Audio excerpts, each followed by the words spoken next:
देखिए मियां नवाज शरीफ साहब की जो लाइफ लाइन है ना वो कादी फायद ईसा है। मैंने आपको पहले भी बताया था। नवाज शरीफ साहब के भाई जो है वो वज़ीर आज़म बने, नवाज शरीफ साहब नहीं आए। नवाज शरीफ साहब का भतीजा जो है वो वज़ीर आला पंजाब बना, मियां साहब नहीं आए। अब जनरल बाजवा जो है वो तब्दील हो गए, नए आर्मी चीफ आए, नवाज शरीफ साहब नहीं आए। बेशुमार चीजें हुई नवाज शरीफ साहब के मुताबिक, सारी पीटीआई की हुकूमतें खत्म हो गई, इमरान खान जेल में डाल दिए गए, नवाज शरीफ साहब नहीं आए। नवाज शरीफ साहब कब आए?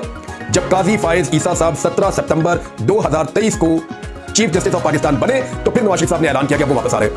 और काजी फायज ईसा साहब के चीफ जस्टिस बनने का जितना फायदा पीएमएलएन को और नवाज शरीफ साहब को हुआ आप अंदाजा भी नहीं कर सकते, और बेशुमार नुकसान इसका पाकिस्तान तहरीक इंसाफ को हुआ है।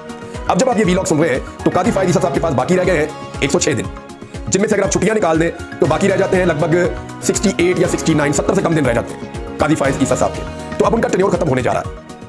देखिए कुछ जर्नलिस्टों ने खबरें दी थी और ये खबरें चली थी पाकिस्तान के अंदर, मैं उनका हवाला दे देता हूं। खबर ये दी गई थी कि बल्ले का निशान छीनने के बदले काजी फायज ईसा साहब को 2 जजेस की कुर्बानी पेश की गई थी। एक मुजाहिर रफी साहब के पास भी है कि बनी गाला के अंदर सफाई सुथराई हो रही है, वहां पे जो कमरे हैं खासतौर पर इमरान खान साहब का, वहां सफाइयां हो रही हैं।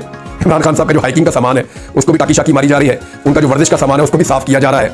तो ये वैसे ही साफ नहीं हो रहा जो खबर आई है, तो कुछ तो है जो होने जा रहा है इस मुल्क में, क्योंकि इमरान खान को मजीद केसेस में फंसाना इस हुकूमत और एस्टेब्लिशमेंट के बस से बाहर है।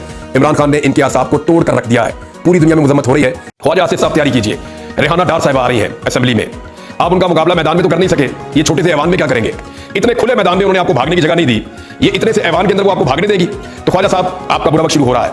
नवाज शरीफ साहब आप तो असेंबली में वैसे ही नहीं आते, लेकिन आप कोशिश कीजिए कि आप यास्मीन राशिद का सामना उस हल्के में तो नहीं कर पाए जहां से आप शुरू से जीतते चले आ रहे हैं, वहां यास्मीन राशिद ने आपको इबरतनाक शिकस्त दी है। मियां साहब यास्मीन राशिद का सामना करने के लिए कौमी असेंबली में तैयार हो जाइए।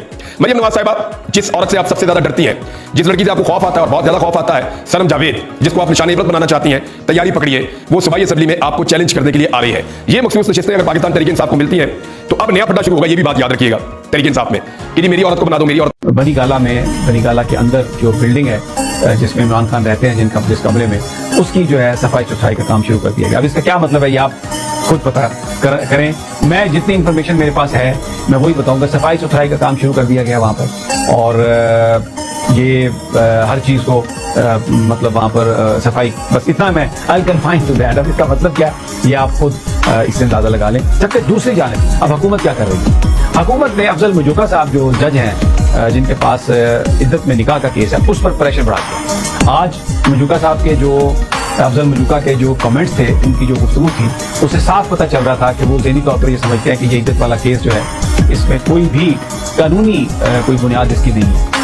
और उन्होंने कहा भी कि अगर ये एक फिका का नाम लेके करके उनसे उनका ताल्लुक होता तो शायद ये इसका मामला वैसे ही खत्म हो जाता। लेकिन हुकूमत की जानिब से मखसूस जो हुकूमत के लोग हैं वो उन्होंने अफजल मजूका पर प्रेशर डालना शुरू कर दिया, और वो चाह ये रहे हैं कि ये जो आज सुप्रीम कोर्ट के फैसले के बाद जो माहौल बना है अचानक, और उसमें काजी फायज ईसा जीरो होकर रह गए, क्योंकि काजी फायज ईसा की चीफ जजी आज खत्म हो गई। अब बहुत सारे अब ये इसके वो कैस्केडिंग इफेक्ट होंगे, और अब जो पहले काजी फायज ईसा, आज आपने हालत देखी थी उनकी, कहाँ पर रहे थे, मुंह नीचे करके बैठे हुए थे, आवाज नहीं निकल रही थी, और फिर वो फैसला उन्हीं के पास से निकला, उन्होंने कहा मेरे पास नहीं है, वो ही बस ओवरइट। और वो तो नजर आ रहा था कि गोल्डन अपॉर्चुनिटी निकल गई मेरे हाथ से कि मैं एक्सटेंशन अपनी और मेरी हो जाती और सब कुछ हो जाता, और मैं जो भी मुझे कहा गया था मैं उसको डिलीवर कर सकता था, लेकिन वो नहीं मना सके जजेस को।